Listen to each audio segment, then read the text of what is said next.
مساء الفل يا جماعه، الحمد لله اتأهلنا الدور الثمانية وعدينا من بنين. ماتش صعب قوي، ماتش وحش قوي. عرفنا ان احنا نعديه في اخر وقت في الوقت الاضافي، بس الحمد لله يعني صعدنا. وازيكم عاملين ايه؟ اهم حاجه انا عبد الله القاضي ومعايا النهارده احمد حناوي، وهنتكلم عن ماتش مصر وبنين وشويه كده عن دور 16 واللي حصل فيه. بس ازيك يا معلم؟ عامل ايه؟ كله تمام. كله ايه زي الاخبار؟ الفل، كله تمام. ايه رايك في اللي بيحصل؟ ماتش وحش قوي، ماتش وحش قوي. انت ايه رايك؟ ماتش وحش قوي لحد الشوط الاضافي. طبيعي، هما الفرقه التانية مش تقدر تجاريك كل ده، بس انت كنت بس وحش انت برضه. انت اديت لهم الفرصه اللي هم يوصلوا كل ده اصلا. يعني انت يعني لسه عندك الماتش الجاي تقريبا هتلاعب كوت ديفوار يعني. لسه هنشوف الماتش ده ده. بكره هنعرف. ماتش كوت ديفوار وبوركينا فاسو لسه هيتلعب. بكره. بكره ولا بعده؟ لا بكره اخر يوم خلاص. بكره اخر يوم. بكره اخر يوم. يعني بكره الجزائر وكونغو، ده ماتش جامد وكونو قوي ده. اللي ماتش هيكسب عليها جامد قوي. بنيجيريا يعني فاهم. اه فده لو مشوار نيجيريا صعدت دلوقتي. مشوار الجزائر صعب. اه ماشي، هنتكلم عن الماتش. يلا هنبدا بينا. كده بسرعه وبعدها هنخش بقى في باقي الماتشات والحاجات اللي حصلت. يلا بينا. ماتشات المغرب، ماتشات ماتش بتاع السودان ماتش والسنغال السودان يعني. وماتش تونس ومالي ده. حبيبي اليو ديانج، كابتن اليو ديانج. بحب انا اسف، الشوالي والله. انا اسف يا معلول. مش خلينا نبدا ان احنا في اول 5 دقايق. انا كاتب هنا هو عادي ان بنين كلها في اول 5 دقايق كانت ورا الكوره، ورا الكوره وانت ماسك. وباين ان انت شكلك كويس. يعني تخلص الماتش ده 3. حلو. جينا بقى الدقيقه 8 انفراد ايه؟ مرموش. هتلاقي مرموش. هجيب كل ده في المونتاج عموما يعني. فؤاد مرموش ده لا مش فاهم، هو كان عايز، هو جه في باله 3 4 قرارات. حلو. هو الكعبل. هو اتكعبل في الاخر يعني، ده بعد في الآخر- الاربع 3 في قرارات. الاخر قام جاي ضحك. يعني أنا مش فاهم ليه. يعني مش ده بتضحك حب عليها جاني شوبير؟ جاني. بتضحك عليها شوبير. فانا مش فاهم دي الكرة الوحيده اللي كان شكلك فيها صلاح خدها. مم. قال للعيب اللي لعبها هو له، ده خلاص. قال للعيب اللي الكرة كانت جايه له، مم. هو في لعيب تاني كان هياخدها، قام جاي قال له استنى استنى، وقام جاي بشماله، قام جاي مم. موديه على الجول. صح. فبدانا ان احنا نعرف ان احنا بنضيع فرص في اول 8 دقايق كده. بسم الله. ولقيت مساحات في اول كرة تاخدها في بنين يعني، لقيت اه مساحه ولقيت الدفاع وانت مفتوح. رايح 1 على 1 وانت والجول وانت سرعات تقدر. وبتاع. انت لو الكرة دي جت كنت تقدر تخلص الماتش 3 4 كمان يعني. كان الماتش هيفتح من بدري، طبعا. كان الماتش هيفتح من بدري قوي. حلو، فضل الماتش شغال عادي وماشي. دخلنا بعدها على فكره ان احنا ايه، ماشي الكرة دي بس. بعدين ربع ساعة أنا كاتب حتى من اللا شيء، مم. صح. ما بتعملش حاجة، ولا الفرقة التانية بتعمل حاجة يعني، حتى مش بيستفزوك. مفيش فاهم؟ شكل. اه مفيش شكل، ومش عارف هو ليه لعب ب 3 5 2 في اول الماتش. لعب 3-5-2، والكرة ولما معاك. الكرة ما تبقاش معاك اه بيلعب 5-3-2. بس انا دي مش فاهمها بصراحه. مش قادر افهم. فهو شاف ان ده الشكل اللي هينجح، وشاف ان دي احسن طريقة انا كسبت بيها جنوب افريقيا. هو ممكن يكون عنده حق وانت ضيعت فرص. بس مش دي الفرقة اللي انت تلعب بيها قدامها كده. يعني هو ممكن يلعب بايه قدام كوت ديفوار؟ دي المشكله. لا، ما انت تلعب ب6 ورا كده. ما في ديالو ده، لوحده يعني. اه انت اللي عارفه بقى، انت اللي عارفه. لا بجد، لا مريم. حبيبي. احمد ابو ريم. فالفكره بجد والله، انت قعدت ربع ساعه ما بتعملش حاجه، مستني ان هم يطلعوا، بتلعب كور طويله وما عندكش مهاجم. وما عندكش مهاجم. انت بتلعب بمرموش وساعات بيبقى ساقط، بس وبتلعب بصلاح زي شادو سترايكر، لان كان في اسمه ايه ده، كان مين اللي على الطرف؟ كان تريزيجيه ومحمد هاني. وصلاح كان زايد كده شويه. بس انت طالما بتلعب كور طويله، ليه ما بداتش مصطفى محمد؟ ما هي دي الفكره، انت كنت بتعمل عرضيات كتير قوي. بالظبط. وانت ما عندكش راس حربه واحد ياخد لك عرضيه من دي. مفيش ولا كره مفيش طويله حتى ينط فيها. مفيش يعني. حتى مرموش هو بيلعب شويه بالهيدر يعني بس هيدر شويه، بس ما الجامب جابش. برضه يفرق. وصلاح نفس الكلام، مش هيقدر يعمل دي. لا هو صلاح كده كده ما كانش بيلعب مش مهاجم، ما بتاعته. كانش بيلعب في الصندوق كان نفسه. بيلعب شادو زي ما انت قلت. بس برضه انت كنت محتاج راس حربه. دي كانت وجهه نظر يعني. وطول الماتش كانت غريبه. طيب 5 دقايق بعد ما احنا قعدنا تقريبا من الدقيقه 8 لحد الدقيقه 15 ما فيش حاجه. جينا الدقيقه 20 جت الكره اللي من على الخط. دي برضه الغريبه بصراحه. اتلعبت لصلاح. صلاح فوتها، قام جايه خبطت في لعيب، رجعت لمرموش، قام جاي زقها كده، عملها كده. هي كانت مرموش صعبه. كان وحش قوي بس كانت صعبه، الكره كانت صعبه بصراحه. كانت صعبه على مرموش. ليه؟ هو لو غمزها من فوق ده دخلت. ممكن تكون اتاخر سيكا. هي لو غمزها هو الفيديو هيكون قدامكم، بس هو لو غمزها هي جول. كانت خلصت فعلا. فاهم الفكره؟ مش يعني مش فاهم. قعدنا كده نفكر ان احنا خلاص، احنا عرفنا ان الماتش هيعقرب، وقلنا ان هو هيبقى ماتش نجس زي ماتش جنوب افريقيا بالظبط بتاع 2019. قلنا ان الماتش هيبقى لا هيبقى ماتش وحش، وضيعنا فرصتين بالظبط. بعدين قعدنا برضو 10 دقايق كرة خلاص. يعني. انت في حاجه بقى انا متعصب منها. انت عقبال ما بتبني هجمه تانية بتاخد وقت مش طبيعي. مش اللعيبة تجيب حاجه تشربها عقبال ما تشوف حاجه، والله العظيم. في اسمنت في رجلهم كلهم. مش حته اسمنت، انت بتقعد تنقل الكوره اللعيبه وتلعب الكوره الطويله وترجع الكوره ورا. ترجع الكوره ورا كتير، دي تمام، دي تمام ماشي. تلعب الكوره الطويله، اللعيبه تلعبها بتاع بنين تلعبها بالهيد، ترجع لك تاني وهكذا. تروح جاي مرجع الكوره ورا، تباصي باصتين ثلاثه، بعدين تروح تلعب الطويله. كل ده انا بقول لك 10 دقائق 10 دقائق انا قاعد متابع الماتش، مفيش حاجه بتحصل. صح. فاهم الفكره؟ صح. فانت طب انت مش مستعجل يعني، هقول لك انت ماشي مش مستعجل. طب فين بقى؟ طب ما تعمل حاجه، طب انت محتاج تخلص الماتش ده بدري. يعني حرق الدم ما كانتش طبيعيه في فكره ان احنا عايزين نخلص الماتش من البدايه، وان هم كمان كانوا هيفتحوا طبيعي. فاهم قصدي؟ الفرقه مش خسرانه يعني مش باقي على حاجه. فانت لو كنت جبت ما هو فكره كانوا فتحوا بقى. ما هو احنا جايين لها ان هي فكره مش باقي على حاجه. دي هقول لك امتى هو باين ان هم مش باقيين ايوه على حاجه. دي جت في الاخر، بس انت لو كنت جبت جون من بدري كان الموضوع يفتح. كان الموضوع اتفتح معاك بشكل وده اللي حصل في الاخر. ما هو ده اللي احنا جايين له، مش عايزين نسبق الحاجه، احنا مشينا واحده واحده. ايوه فاهم قصدي؟ طيب عندك في الدقيقه لحد الدقيقه 30 بقى فاولات كتير، وجالك انذارين منهم كان واحد لرامي ربيعه وواحد لمروان عطيه. وفاول مروان ده غبي.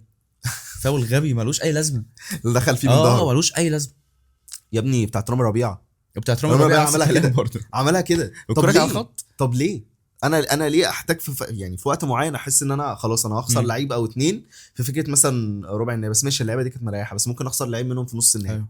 ده لو يعني عدينا عشان مش متفائل. بس ليه انذارات مجاني؟ طب حتى بلاش ده الكلام ده في الدقيقه 30 معاك انذارين. يعني انت لسه عندك، احنا لعبنا 120 دقيقه، لعبنا 120 تمام، يعني انت 90 دقيقه غيرهم، تمام. انت ممكن اي لعيب من دول يتطرد اكيد طبعا، وانت ما غيرتش في الاخر. فاهم قصدي؟ دي هنوصل لها برضه في الاخر. طيب عندك بقى كان في، انا كنت في حاجه شايفها ودي برضه هجيبها، تمام، وانت شفتها معايا وقلت لي صح اكتب الكلام ده. مساحات بين اللعيبه كانت كبيره، كان في جاب بين كل خط وخط اوفر. ليه بقى؟ عشان هو عايز ياخد الكوره من على الوينج يلعبها على الطويله، يلعب الطويله لصلاح. وماذا بعد؟ ما احنا رجعنا لفكره باصي صلاح. ايوه طب ما ماذا بعد؟ طب صلاح اخد عمل بيها ايه؟ صح ما خد يعني كل كوره اخدها ماشي. ما هو الفكره ان انت هتبعت له 10 كور، اللي هيعدوا 5 هو يعمل لك كوره واحده. ده بعيدا هو متراقب ب3 4 لعيبه طول الماتش. اول ما بيستلم بيلاقي 3 4 عليه، وبرده ده هبقى سايبه. ده بعيدا عن كل ده اكيد طبعا. في حاجات احنا ما بنبقاش، يعني انا بقول ان انا هجيب الحاجات دي عشان احنا بنبقى مركزين في الماتش. في حاجات بتتوه مننا، في حاجات بتتوه مننا ما بناخدش بالنا. بس انا هوريكم صلاح في لما يستلم اكتر من كوره بيبقى حواليه واحد قدامه وواحد في ظهره. في واحده اللي هو عداها في اخر الشوط اللي انت قلت لي عليها فلاحي ماشي، هو عمل دربلايه حلوه وعدى، بس لا واحد في وشه برده بعدى من 2 لا هو ما عملش كده، هو جاي شمس الكوره خبطت في راس الولد. مش دي في الاخر. انا بتكلم اللي كانت في اخر الشوط الاول. في اخر الشوط الاول اللي هو الكوره بتاعت زيدان بتاعت انيستا دي اللي غريبه غريبه بصراحه ما انت شايفه. بتكلم بجد والله، هو جاي يعدي فبيلاقي واحد في وشه برضه، هو عدى من 2 بس هو بتكلم ان انا في كذا لقطه صلاح 1 2 3 وبيتعمل عليه مثلث خلاص. بس الترقيصه دي كانت غبيه قوي بصراحه، اللي هو شايف اللي في ظهره. يا عم ماشي، يا كانت في اخر الشوط اصلا واحنا كان شكلنا وحش. لا بس يا عم لو كنت جبت جون في الوقت ده كان هتفرق معاك برضه، يعني حرام ايا كان اللي قدر ولطف يعني. طيب مساحات كتير بقى. ليه قلت لك مساحات كتير بين اللعيبه؟ عشان انت بتاخد تلعب الطويله. فانت لو حتى تفتكر كنا بنتكلم الاهلي في اخر ايام كولر يرص اللعيبه على ال18 ويلعب وعلق وسام. طب وبعدين؟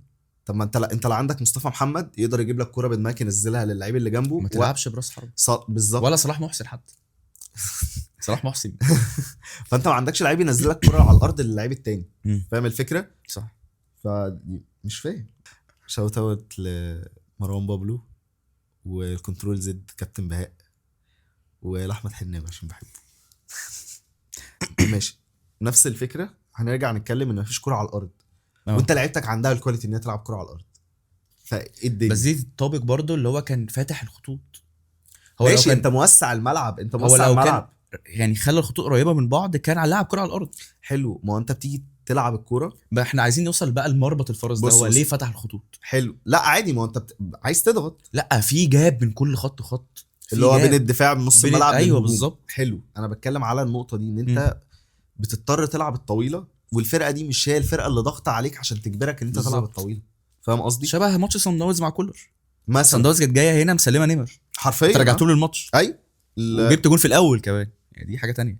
ما بلاش الحاجات اللي بتحزن دي. والله ما علينا فبتكلم على فكره ان انت مش دي الفرقه اللي هتخليك يعني مش هتخليك يضغط عليك، او مثلا اللعيب ينزل يستلم من نص الملعب ويبدا يحرك الفرقه. بالظبط. فاهم الفكره؟ ماشي، انا عجبني قوي حمدي فتحي فكره اللي هو الليبرو واللي بينزل يغطي واللي يبدا كره من تحت، بس مش ده اللعيب اللي هيفضل يلف نحله برضه. صح. فاهم؟ مروان عطيه ما كانش اللعيب اللي بيعملها مش برضه. دوره بالظبط، ومش- لان هو واخد تعليمات تانية. بالظبط، دي حاجه تانية. ورا. بالظبط. فاهم الفكره؟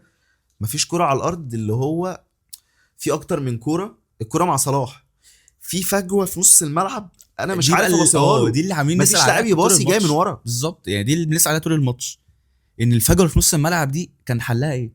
حلها ان لعيب ينزل يسقط من نص الملعب. حلو، دي ما حصلتش. حلو، طب انت حتى ما سحبتش صلاح ان هو يجيب في نص الملعب. طيب الخطه بقى نفسها ليه بقى؟ يعني نرجع لاول الماتش خالص بقى، ليه بدات بابراهيم عادل؟ دي نقطه استفهام. ليه بقى؟ يعني انا اللعيب ده انا مش شايف ان هو عمل اي حاجه تستحق انه يلعب اساسي. ماتش انجولا اللي لعبه والماتش الاولاني بتاع زيمبابوي حاجه في منتهى ماتش زيمبابوي ده كان الرضاءه. بشع حاجه في منتهى الرضاءه. وماتش انجولا ماشي مش هنتكلم عنه، سيبك ماتش بس انجولا، ايه اللي يخليه يلعب اساسي؟ دي انا مش عارفها بامانه. وحاجه تانية، ابراهيم عادل نسى الكوره في الامارات. ده ما ده الطبيعي، واي لعيب بيروح الخليج بصراحه بينسى الكوره. نسى الكوره في الامارات. يعني ده احنا بنقول عندنا الكوره وحشه، بس احنا اللعيبه كلها والقوام الاساسي بتاع المنتخب كله من الاهلي ومن الزمالك، من الاهلي بالاخص يعني. النهارده جونات كلها بالاهلي تقريبا. مش بنتكلم على كده بس يلا كده. انت بتتكلم على فكره ان اللعيب راح الامارات، تمام جميل جدا، بس انت ما نسيت الكوره. حمدي فتحي لما جه الاهلي كاس العالم كاس كان العالم فضيحه. فضيحه. ناسي الكوره يا جماعه، ناسي الكوره، مش باين اصلا في الملعب. فاهم؟ ماشي، لما حسام حسن رجعه للطريقه بتاعت الليبرو دي بان شويه، لان هو ايه في التدخلات والكلام ده يبقى كويس. بس ككوره ما عندكش كوره. والمشكله ان انت عندك بقى لعيبه في الملعب عندها كواليتي تقدر تلعب على الارض، ما بتلعبش على الارض. ما دي اللي مش فاهمه بامانه يعني. هننسى الحته دي شويه. ماشي نخش عشان هنخش بقى على فكره ايه، ان الشوط خلص على كده تمام. جيت الدقيقه من الدقيقه تقريبا برضو 45 لحد الاخر انت ماسك الكوره بتستحوذ بس ما بتعملش اي حاجه وهم سايبين لك الكوره. ده اللي حصل. الدقيقه 64 الكوره اتقطعت في حته، هوب اتلعبت في ظهر الدفاع، قام جاي الشناوي شالها. دي الحسنه الوحيده للشناوي طول الماتش يعني. هو ما جاتش عليه حاجه تانية الكوره. لا الجون ده مصيبه يعني. سوري كابتن محمد. سوري تمام. يعني الكوره بتاعت الشناوي دي ماشي كويس، هو موجود، هو انا موجود في الماتش تمام. يعني مش من قله الكور اللي جت عليه، هي تقريبا جت عليه مثلا 3 او 4 كور. هي حاجه لا تذكر يعني. فاهم الفكره؟ وده الطبيعي اللي يحصل في الماتش ده الطبيعي ان ده اللي يحصل في الماتش ده. ما انا هتجنن ان لو كانت فرقه زي دي ضغطت علينا وجابت مثلا جونين كمان. انت كده هتلاعب الفرق بقى اللي فاهم. ما دي المشكله لما تخش هتلاقي فوفانا وديالو داخلين عليك ايه فرانكي سيه وفرانكي سيه. سيبك، بحط لك لقطه في المونتاج يعني حرفيا المدافعين هيشوفوه ازاي، عارف بتاع اللي بينط كده ده. والله العظيم الفيل اللي بينط ده هو المدافعين والله العظيم ياسر ورامي ربيعه مش شايفينه بينط كده. وديالو يا ابني مش مين اللي هيلعب على ديالو؟ محمد حمدي اتصاب. صح، جت الكوره بتاعت اصابه حمدي. دي ناسيناها كمان. ربنا يشفيه يا رب. تقريبا جاله صليبي يعني، تقريبا ان شاء الله لا، بس هو تقريبا جاله صليبي. احنا بنسجل بعد الماتش على طول، الساعه دلوقتي، فاحنا لسه مش عارفين حتى نتيجه ماتش 9:30 نيجيريا لا نيجيريا وموزمبيق احنا لسه مش عارفين نتيجه الماتش بتاعتهم ايه. كوره الشناوي شالها تمام، حلوه قوي، خدنا شويه ثقه ان هو لا احنا لازم نفوق. يعني ما ينفعش خلاص بقى. بالظبط فاهم. فبعدها جه اللي هو الجون بتاع مصر. حلو، جول جامد فشخ، جول حلو فشخ. الكوره بتاعت صلاح وهاني حلوه قوي، اللعبه اللي لعبوها مع بعض حلوه قوي، وهاني كويس. يعني هاني طول الماتش كويس. هاني عجبني، هاني هايل جدا. والقطعه اللي اخدها والبره دي كانت ناقصاه فشخ بقى من زمان. ما هي تقريبا عدت من مرموش، وسندت على طول اوتوماتيك، سندت على طول. بصراحه فينش جامد فشخ المروان. حطها يعني ولا اي حد يجيب. لا مستحيل طبعا. بعدها انا كنت كاتب حتى قلت حمدي لعيب فشيخ. الماتش ده يعني خلينا في الماتش ده. لا عمل مجهود دفاعي مش طبيعي بصراحه. وبيغطي كتير قوي ورا فتوح ورا هاني. يعني بص بيعمل حاجات كتير، دور الجوكر حرفيا. وطبعا ياسر بجد والله هنجيله في الاخر ورا هاني كتير قوي. طبعا فاهم. طبعا هنا انا كاتب عندي والله العظيم، كاتب الدقيقه 80 تمام.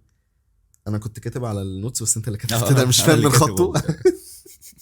الدقيقه 80 قلت ابتدينا نرجع تاني. لا ابتدينا نرجع ورا تاني، نرجع ورا بعد ما جبنا الجول 5 دقايق 6 دقايق تمام. وبعدها كاتب في الدقيقه 83 فعلا بعدها ب3 دقايق دخل فينا هدف التعادل. ليه يا شناوي؟ يعني ليه يا شناوي؟ ليه؟ محمد الشناوي على فكره دي مش نفسي يرفعوا كم بس. عمره ما لبس نص جمله. كمل. نفسي بجد اعرف فكره. على فكره دي مش مشكله الشناوي بس. م. واحنا بنطفش الكوره عموما من اي لعيب بقى في الظهر، انت مش عارف انت بتلعبها لمين. صح. قليل قوي لما بتكون عارف ان في لاعب هيتحرك فانت هتلعبها له، وغالبا هتلعبها له وتقريبا هيكون صلاح. الشناوي جات له كوره بعد ما جبنا الجون الثاني في الوقت الاضافي، طلع كوره بره. طب ما عملتش كده من الاول ليه؟ ما عملتش كده في الجول فعلا. ليه ما عملتش كده؟ دي غريبه بصراحه بجد. لا هو لعبها قامت جايه رايحه علينا. اللي بيحصل ده ظلم لشوبير والله العظيم. مش حته كده. مش لا يا عم هو لعب ما ربنا ما يرضاش بالظلم. لا انا شايف انا ماشي ظلم، ما عنديش مشكله عادي. يا عم بس شوبير، انا بقول لك ان دي مش مشكله الشناوي بس. شوبير لو جات له نفس الكوره دي كان هيعمل بيها ايه؟ بص كان هيعمل بيها ايه؟ رد عليا. ما اعرفش. مش هيتصرف التصرف ده. والله ما اعرف. لا مش هيتصرف التصرف انا ما اقدرش. انا بقول لك ليه ما اعرفش، لان انا ما اعرفش لان انا عارف ان كل اللعيبه بتشتت اي حاجه. لا بس في حاجه تبقى معينه، ده حاجه بيزك. انت اللعيبه كلها داخله عليك، فانت بتديها لهم، بتسلم لهم الكوره حرفيا في وقت انت كسبان فيه وخلاص، يعني الماتش بيخلص. فانت سلمت لهم الماتش. دي انا شايفها يا ابني. هو الفكره ان الكوره جت على الوينج، قام جاي اللاعب رافعها عشان الموضوع يكمل، قام جاي خبطه في رجل فتوح وراحت عكست اتجاهها ولفت في الجون. وهو حاول يصحح. هو عمل الطريقه حلو. ايوه طبعا عمل الطريقه حلو، بس خلاص هو انت كان الضغط على ياسر تقريبا، خلاص اللعيبه قام جاي حطها في الجون. وبصراحه هم يستحقوها، هم استغلوها غلط. فاهم الفكره؟ هم اخدوا الكوره من الاول غلط. بس ليه ما فيش فكره ان انا التشتيت يبقى بطريقه معينه، يا في جنب الملعب يا بطريقه معينه. انت الشناوي لعبها في قلب الملعب، في قلب نص ملعبنا وعلى الارض. لا مش على الارض. يا عم مش عاليه. مش عاليه. ما دي مصيبه بالظبط، ان اللعيب حتى يلعبها بدماغه، وان هي تاخد وقت عقبال ما اللعيبه ترجع تتمركز. ما فيش الكلام ده. هتخبط في مليون واحد واقف. طب يا ابني ليه التشتيته نفسها وحشه. فاهم قصدي؟ انا قلت لك جات له واحده بعدها طلعها في الجنب. طب ما هي سهله. ما اكيد اتعلم، ما اكيد حد اتكلم معايا يا عم الشناوي هيتعلم. اتعلم حد امتى يا عم؟ قعدنا قلنا خلاص عارفين السيناريوهات دي، وما خلاص الماتش كده خلص وبتاع وما فيهاش. بس ان احنا جينا في الدقيقه 89 كوره جات لي صلاح، عدت تك تك، قام جاي مبصيها للجون. تعال نتكلم على صلاح بقى. او انا عارف ان انت يعني عندك كلام كتير. قول كمل. لا انت عندك كلام كتير تقوله على صلاح، فابتدي. لا خش انت وانا هخش معاك. طيب انا شايف ان صلاح بيعمل حاجات كتير في الملعب كويسه، وبيعمل حاجات كتير في الملعب تودي في ده، وفي هجمات كتير قوي بتوصل لصلاح بتنتهي عنده وبتترد علينا. وحصلت في واحده كان جان ازل استلم الكره من جت قطعت منه وراحت علينا بهجمه. انا عايز اعرف. وممكن كانت تترد علينا بجون. اللي عايز اعرفه هو مش محتاج يبين اللي هو عايز يشيل الفرقه، بس هو محتاج يبين. مش محتاج يبين ان اللي هو السوبر هيرو، يعني فاهم. هو احنا هنرجع في الاخر لصلاح فكره ان هو جاب جون فشيخ اكيد، يعني سيبك من الجون يعني، بس هو مش محتاج يبين ده.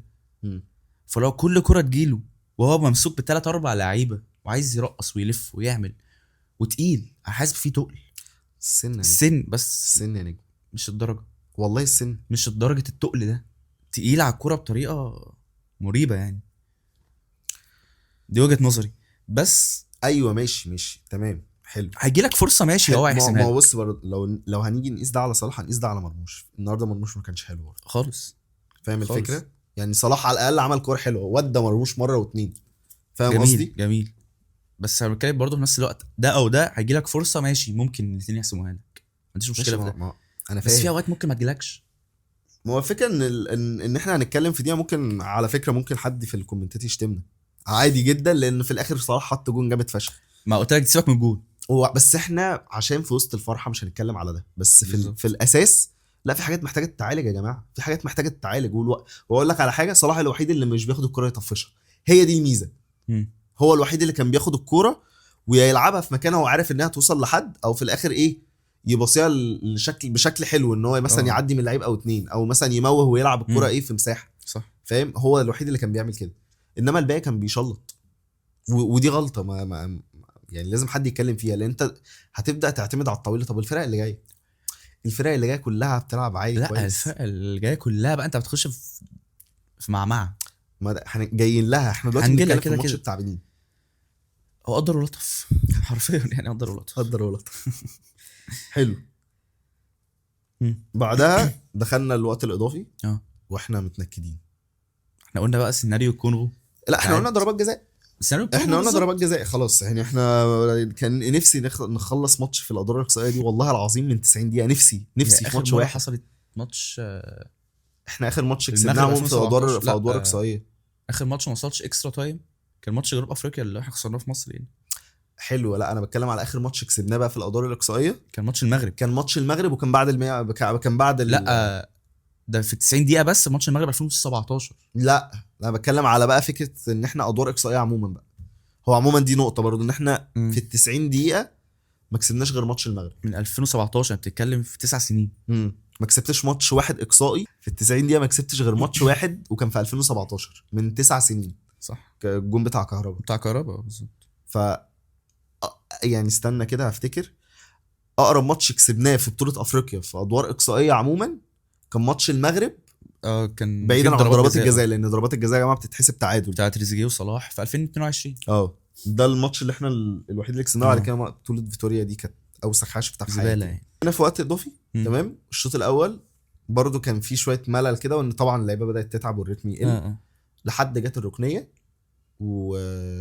واتلعبت الوحيده تقريبا اللي لعبناها صح. مش اللي اتلعبت صح. بفكرة. الوحيده اللي احنا لعبناها على الارض ما رفعناش جوه المنطقه. وياسر برضو يعني الكرة جايه بعيد قوي على الجول.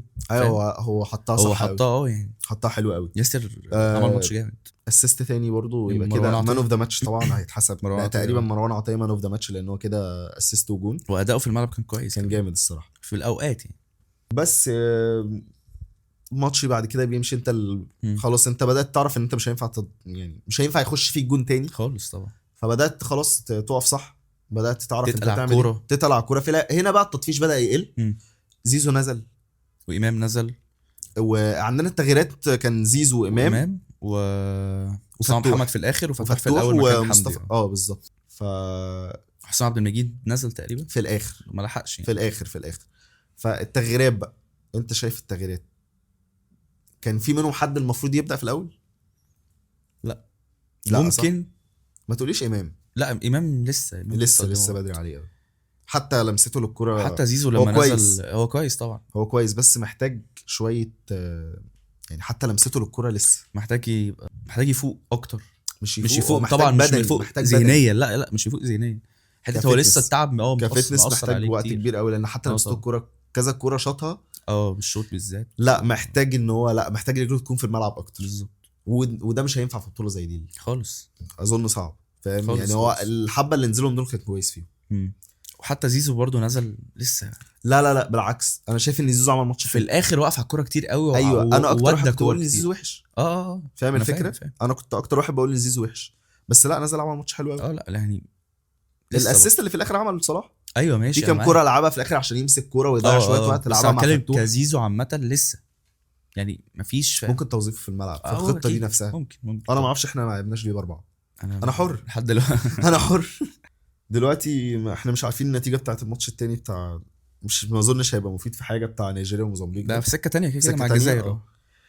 هو بكره. طيب. كوت ديفوار بكره بقى كوت ديفوار وبوركينا فاسو. كوت ديفوار 100% 90% هقول لك 90% ان كوت ديفوار هتصعد. الفكره بقى انت هتتنقل نقله خالص بقى. يعني مش عايز اقول برضو ان كوت ديفوار بوم واسد ومش عارف ايه وبتاع. عادي ما انت هي اخر بطولتين عامل معاهم ماتشات حلوه. بالظبط. وغير كده لا مش ده قصدي. اللي هي مش كوت ديفوار بتاعت زمان برضو. لا هم عاملين مشروع حلو. اقوياء طبعا. عاملين مشروع فشخ. عاملين يعني دلوقتي يعني انت دلوقتي اصلا هم البطوله اللي فاتت مشوا المدرب اللي بدأ البطوله وجابوا مدرب اللي هو اللي موجود معاهم دلوقتي. عامل طفره كسبوا طبعا منتخب تقيل فشخ طبعا. بس مش اللي هو مش السنغال. لا السنغال ده لو صعدنا من كوت ديفوار نشوف موضوع السنغال ده بعدين. السنغال في نص النهائي هتبقى حاجه صعبه يعني فعلا. طيب اتفرجت على ماتش المغرب؟ ماشي. هنتكلم شويه عن ماتش المغرب لان انا برضو شايف ان هم تقريبا زينا كده. هم زينا بالظبط. وبحس ان هو منتخب اللعيبه الواحد مع ان فيهم كذا ابراهيم دياز طبعا. يعني هو بصراحه طفره. هو جامد تمام. بس انت عندك في المنتخب كام لعيب؟ انت عندك أناحي وعندك ايوب الكعبي. انا قلت لك حاجه قبل ما البطوله بتبدا. قلت لك المغرب اخرها ربع نهائي. ما اعرفش. قلت لك كده قبل ما البطوله تبدا. هم كده هيلعبوا مين؟ هيلعبوا كده هيلعبوا الكاميرون. لعبوا الكاميرون صعدت امبارح. مبومو بقى والشباب الحلوه شوت اوت لمبومو. فلا لا انا شايف ان المغرب حتى كانت يعني اظن اول فرقه تقيله هيلعبوها بجد هي الكاميرون. ايوه. ولعبوا مالي على فكره في المجموعات وتعادلوا. مم. مالي صعدت من تونس. يعني دي يعني مصيبه تانية خالص بقى. حبيبي كابتن اليو ديانج.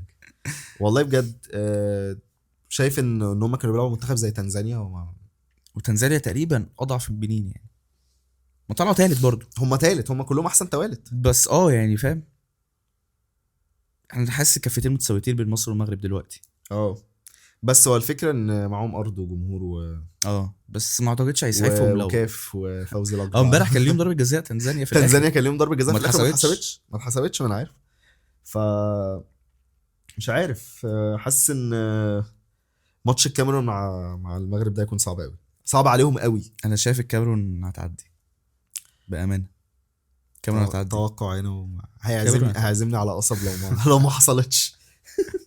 الكاميرون هتعدي. طيب حته تونس دي بقى، عايز اتكلم عن ماتش تونس اللي هو قوي، لان خطة إعادة اليوم يعني. لا الماتش ده حرفيا خدوا اعاده بطوله. انا عايز اقول ان هم برضو ماشي عندهم الحوار بالوسائط قوي، لان مش- المدرب اللي بيدربهم كان بقاله سنتين مريح في الخليج، وكان ماشي بفضيحه يعني. سيبك من حوار الوسايط. كابتن شوقي غريب بتاعهم. تونس الفكره ان هي في، عمري ما شفت تونس عملت حاجه في افريقيا من ساعه ما وعيت على الكوره يعني. 2004 بس، وكانت في ارضهم. كانت في ارضهم اخدوها من المغرب. المغرب اللي هي عقده يعني بالنسبه لها النهائي ده ولا اي حاجه. فانا شايف انت اتفرجت على الماتش كله صح؟ ماتش تونس لا ما اتفرجتش عليه. انا اتفرجت عليه كله. شفت الملخص وشفت ضربات الجزاء كلها. انا اتفرجت على الماتش كله. مالي بتلعب ب 10 لعيبه من الدقيقه 26. نهار ابيض. بتلعب صح، ب 10 صح، لعيبه من الدقيقه 26. صح. ما قبلها اصلا الماتش كان رايح جاي، قبلها كان الماتش رايح جاي، الكفتين متساويتين. فاهم، ودول مش عايزين يهاجموا قوي ودول مش عايزين يهاجموا قوي. وعلى فكره قبل الماتش كانت مالي مرشحه تصعد مش تونس. لا كانت تونس. قبل الماتش كان مالي مرشحه تصعد يعني بفارق. هو الماتش بتاع اوغندا اللي عملوه ده اللي في الاول خلص 3-1، اول ماتش في البطوله بتاع تونس. قلنا احنا تونس بدأت بطوله حلوه قوي، الطموحات بقى ومش عارف وعلى فكره معاهم ثلاث لعيبه مثلا جامدين قوي، اللي هو حنبعلو، ومعاهم اسمه ايه ده، فرجاني كويس، وفرجاني وبن رمضان. بن رمضان ماشي بطوله يعني وحشه قوي. بص بن رمضان اصلا كان مصاب قبل الماتش ده. فاهم الفكره. فانا عادي، ما كل اللعيبه بتضيع ضربات جزاء يا جماعه. كان على ضربات جزاء. انا شفت الملخص فيه كام لقطه لبن رمضان. بالعكس ده لما نزل هو الدنيا مشيت يا ابني. بالعكس ده هو اللي كان بيمشي الكوره لما الدنيا نزلت. حاسه مش فورمه يعني، حاسه انطفى من ساعه كاس العالم.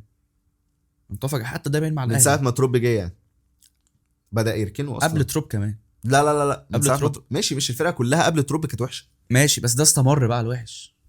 بن رمضان لا كان جاي لعيب. بن رمضان ده كان طفره يعني، هيبقى طفره بالنسبه للاهلي. بس انا مش فاهم ايه اللي حصل بقى. في ناس كانت بتقول لا على فكره يعني لا انا كنت واحد من الناس اللي شايف ان هو كان طفره. انا كنت شايف كده، بس انا فعلا اتفرجت على ناس قالت لا، طب بن رمضان مش هو اللعيب اللي هيضيف الفرق جامد قوي ومش عارف ايه، وواضح ان تقريبا كلامه ما يبقى صح. هو او ده تاثير الاهلي يعني، ممكن يكون ده تاثير الاهلي عادي جدا. ممكن، بس انت لسه داخل على المعمعة بقى دوري ابطال ومش عارف ايه، كل ده هيبان يعني. ايوه فاهم. بس طيب هنتكلم على حاجه تانية بقى. في ماتش برضه تونس في ماتش تونس ومالي، كابتن اليو ديانج تمام عامل بطوله جامده فشخ بجد، عامل بطوله حلوه قوي.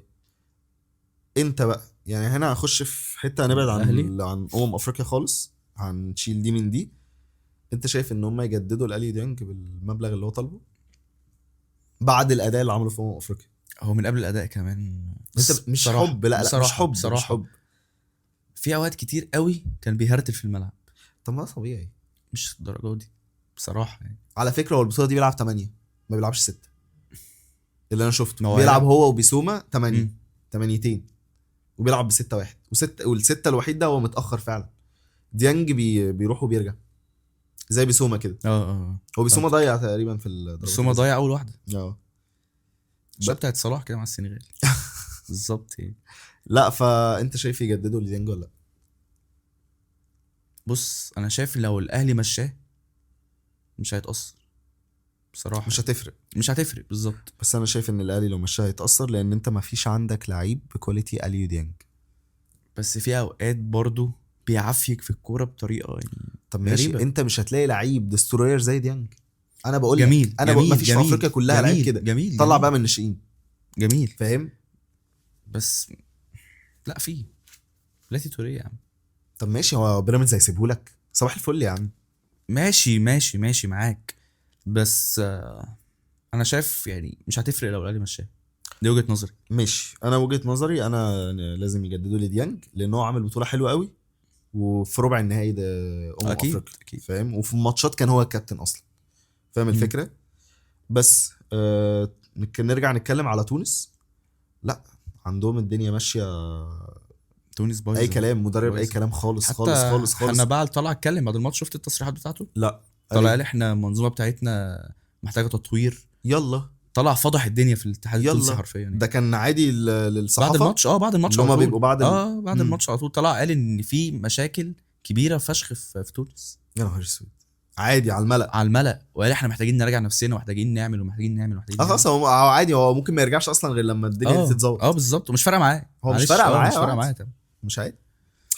فلا الدنيا فعلا بايظه في تونس خالص. بس يا تلعب من دي 26 لعيب من في لعيب مطرود من الفرقه المنافسه وانت مش عارف تروح عليه. لا ده غير ان مالي عملت فرص على تونس وهم ب 10 لعيبه وكانوا ممكن بالظبط. يجيبوها. في حاجه ثالثه، انت جايب جول في دقيقه 88 وتعادلوا ضربه معاك في الجزاء، الدقيقه ضربه حاجه الجزاء 90. طب انت عايز ايه تاني من الدنيا؟ ما لا، حاولتش تحافظ وانت ب 11 لعيبه وهم ناقصين وفي منهم ضربات لعيبة. الجزاء هم ضيعوا اول كوره وتونس سجلت. يعني الكوره كانت عايزه تونس في الماتش ده، بس تونس ما كانتش عايزاها حرفيا. هي اللي هي هم ما الشوالي قالها ساعدوش كمان نفسهم. بالظبط. الشوالي الماتش خلص، قام جه قال له اتفضل زميلي، كان اسمه ايه مش عارف كان مين في كواري اتفضل ومش عارف ايه، والموضوع خلص. هو بجد الموضوع كان وحش، الموضوع وحش وقهر، والسيناريو بيتعاد كله بطوله، الموضوع بقى مقرف يعني. حبيبي كابتن معلول ضحك عليا. بس خلاص، مش هنيجي نتكلم على الجزائر والكونغو. حلو، ده اصعب ماتش في دور ال 16. ده اصعب ماتش لفريق متاهل اول يلعب فريق في تاني. كل المجموعات. هم الجزائر حظهم اللي هم لبسوا في تاني كمان، ما لبسوش في تالت. ايوه انا ما اعرفش المواضيع كانت بتاعت المجموعات دي كانت بتمشي ازاي، موضوع غريب. بس فعلا ده اكتر يعني، دي اصعب ماتش في دور 16 سنة. اصعب ماتش في دور ال 16 لفرقه متاهله اول. ان هي بتلعب الكونغو، الفرقه اللي اصلا ايه كسبت، اللي اتعادلت مع السنغال. مع السنغال. لا، اوفرول اصعب ماتش في دور ال 16 ده، بعيدا عن لو اصعب ماتش المنتخب اول. كونغو فرقه جامده جدا، تقيله قوي ومليانه اسامي تقيله جدا بالظبط. فاهم الفكره؟ تقريبا بيساكا بيلعب عندهم، بيساكا ومويلي بيلعب عندهم. مين؟ مويلي. فيستون مويلي. ايه ده؟ احلف بالله، اقسم بالله والله العظيم ما اعرف. ابني ما جايب جونين او جون اخر ماتش، والله العظيم. هو مش عندهم ويسا ده؟ لا، ويسا ما راحش. ليه ويسا ما راحش؟ بيلعب مع نيوكاسل دلوقتي، كان لسه راجع من الاصابه. ايه الشغل دي؟ مروان بابلو. ماشي، انت عندك برضو الجزائر على فكره فرقه تقيله قوي. فرقه تقيله طبعا، حلو، بس هخبطوا في فرقه تقيله برضو، تقيله، اللي هو انت لو الماتش ده خلص للكونغو مش هتستغرب. ايا كان اللي هيكسب محدش هيستغرب. لا، بس انا شايف ان الجزائر هتخلص الماتش ده. بص، الجزائر عندها خبره طبعا. لا انا شايف ان اللعيبه نفسها فورمه. انت عندك مازا، وعندك محرز طبعا، وعندك اسمه ايه ده اللي هو بن موسى ده. والفرقه كويسه قوي، فاهم؟ المدرب بتاعهم كويس قوي. شايف ان الفرقه نفسها واقفه على حيلها. فرقه واقفه على حيلها طبعا، فاهم الفكره؟ والكونغو برضو تقيله، بس انت زي ما انت قلت الجزائر ممكن تخلصها الكفه ترجح الجزائر، لان هم فعلا فرقه كمستوى وكاسامي فرديه هم احسن. يعني محرز ومازا 60-40 للجزائر بالظبط، فاهم؟ بس لو الماتش خلص للكونغو مش محدش هيستغرب، بالظبط. يعني فاهم الفكره؟ انا بالظبط. يعني حتى في ماتش السنغال لما تعادلوا هم استفزوا السنغال لحد لما خرجوهم وجابوا جون حلو بالظبط. فاهم الفكره؟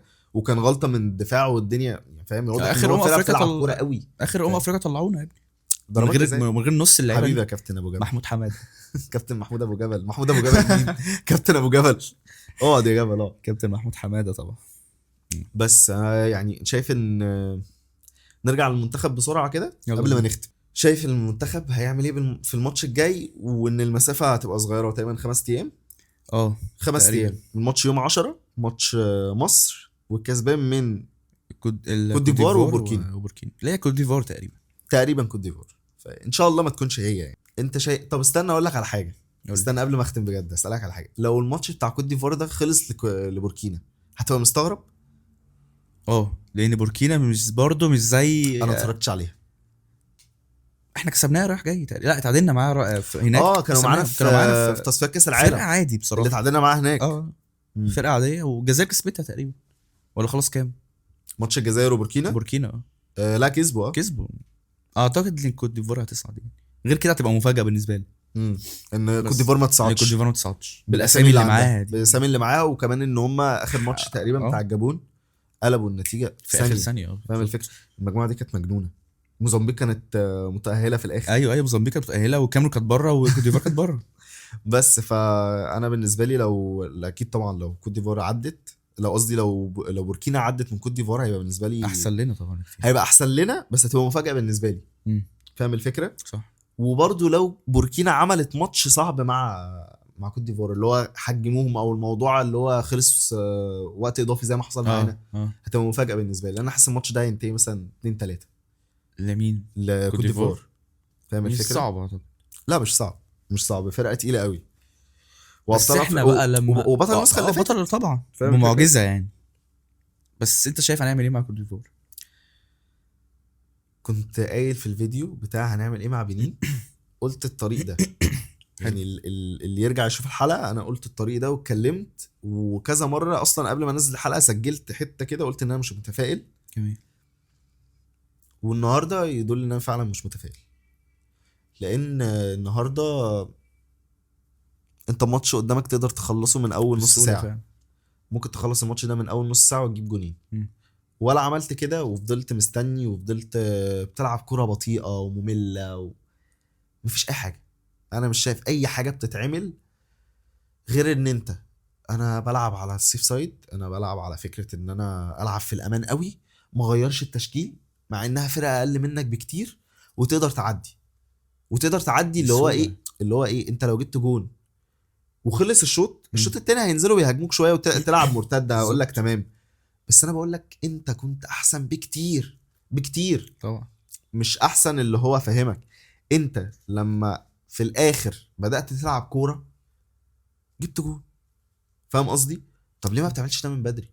ليه لازم نتخبط فاهم ولاعبتنا تروح تلعب 30 دقيقة كمان عشان في الاخر كسبنا في الوقت الاضافي 3 وال30 دقيقة دول كمان يعني هيفرقوا معاك قوي في الفتنس بتاعك الماتش الجاي. ايوه ما انت رايح تلعب فرقه انت برضو ما تعرفش ممكن يلعبوا وقت اضافي ممكن. بس دول في حول من الاخر.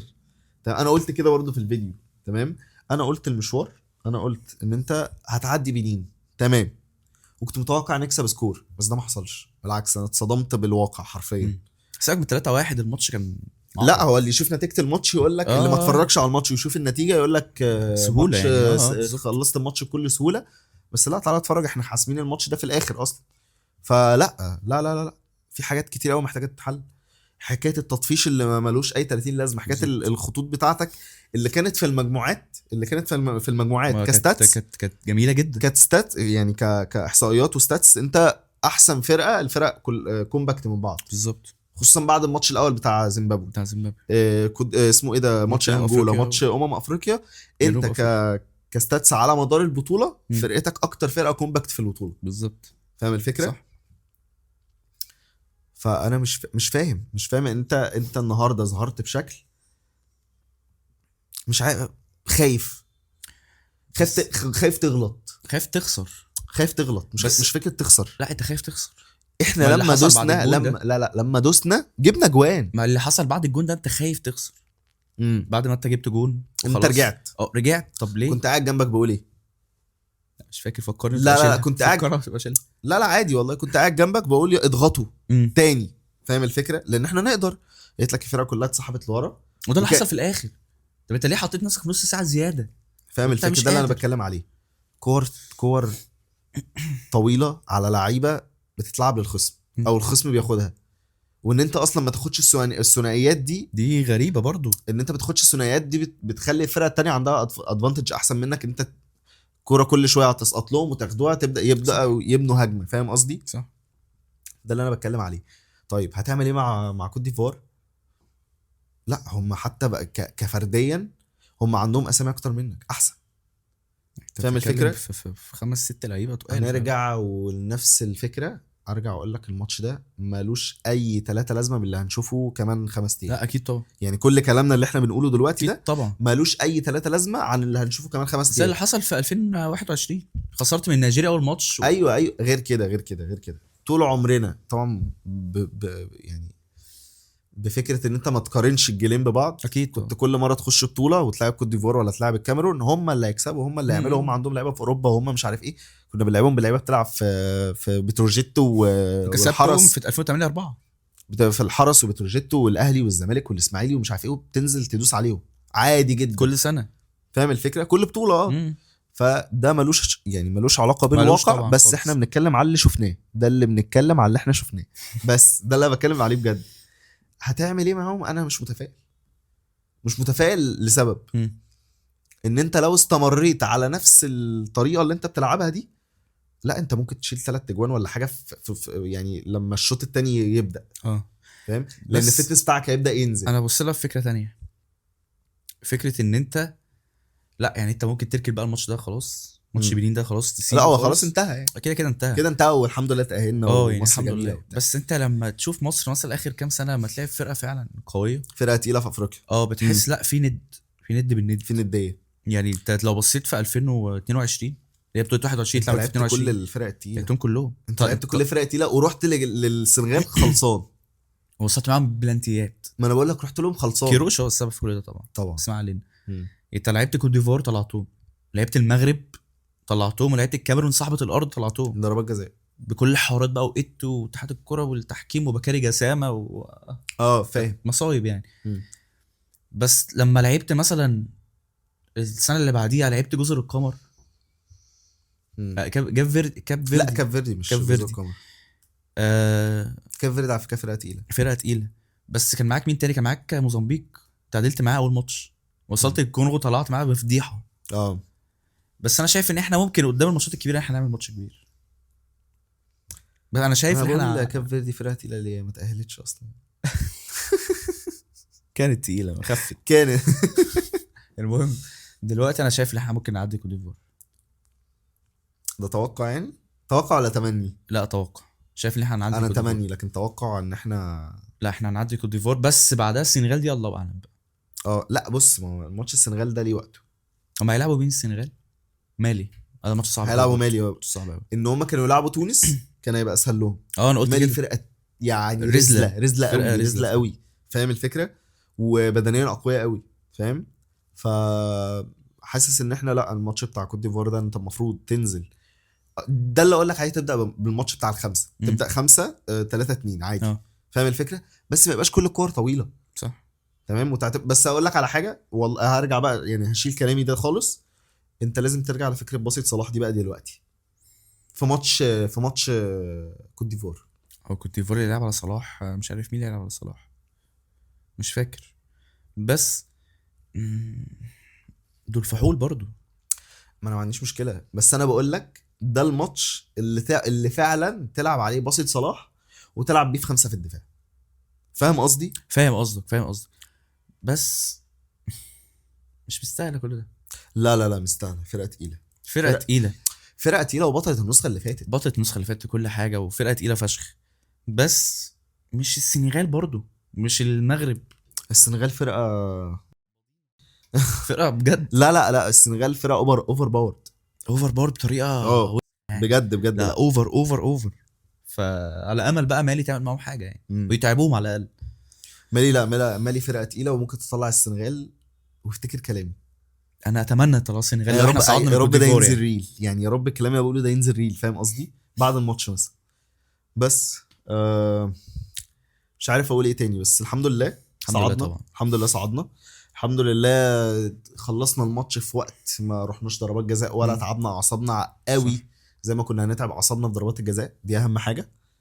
بس كلامك انتهى في الموضوع ده. انا كده عندك اي حاجه تانية؟ لا كده تمام. انا تمام برضو. بالنسبه لي لازم نحل المشاكل اللي عندنا.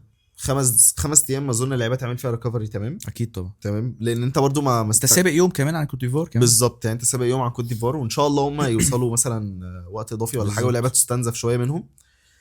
بس انا بالنسبه لي تمام. ودي كانت تجربة حلوة كده ان احنا نجربها، في فكرة ان احنا نتكلم بعد الماتش على طول، ونتكلم في بودكاست صغير كده، ما نطولش عليكم. نتمنى ان احنا نكون خفاف عليكم، سواء انا او سواء احمد. فبس كان معاكم عبد الله القاضي، كان معاكم احمد حناوي، ودي قناه في ال 18. وما تنسوش تعملوا لنا لايك، تعملوا لنا سبسكرايب، وتقولوا لنا في الكومنتات ايه رايكم في الماتش. تتكلموا معانا على الاقل، تقولوا لنا التشكيل اللي انتوا عايزينه يبدا الماتش بتاع كوت ديفوار. وبس ده كان كل اللي عندنا النهارده. بس سلام. او ماي جاش.